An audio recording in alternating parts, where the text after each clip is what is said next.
নমস্কার বন্ধুরা, কেমন আছেন সবাই? আশা করি ভালো আছেন। আমিও ভালো আছি। এসো লিখি পড়ি চ্যানেলের পক্ষ থেকে আপনাদের প্রত্যেককে জানাই অনেক অনেক ধন্যবাদ আমার ভিডিওগুলি কন্টিনিউ ওয়াচ করার জন্য। আজকে 2-0-20। তো শুধু তো 20 হয় না, আমরা মুখে যেভাবে বলি 20 তো হয় না। বাচ্চাদের সিলেবাসে কিন্তু পুরোটাই লিখতে হয়, দেওয়া থাকে। কয় হর্ষ উকার, ডয় শূন্য রয়ে হর্ষ ইকার, 20।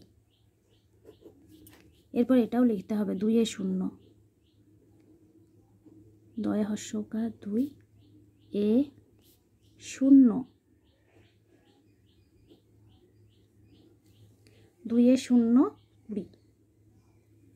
এটাও লিখতে হবে অবশ্যই বাচ্চাকে বোঝানোর জন্য।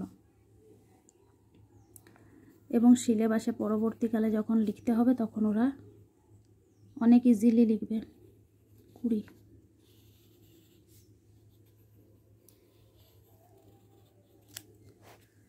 তো এই হলো 20। বাচ্চা যেন গোটা গোটা করে লিখে এবং বোঝাতে পারে। অনেক বাচ্চা অস্পষ্ট লেখে, এর কারণ হলো কিন্তু বুঝতে না পারা। লেখাটা যদি বুঝতে পারে সুন্দরভাবে, তবেই তো সে স্পষ্ট করে বুঝিয়ে লিখতে পারবে।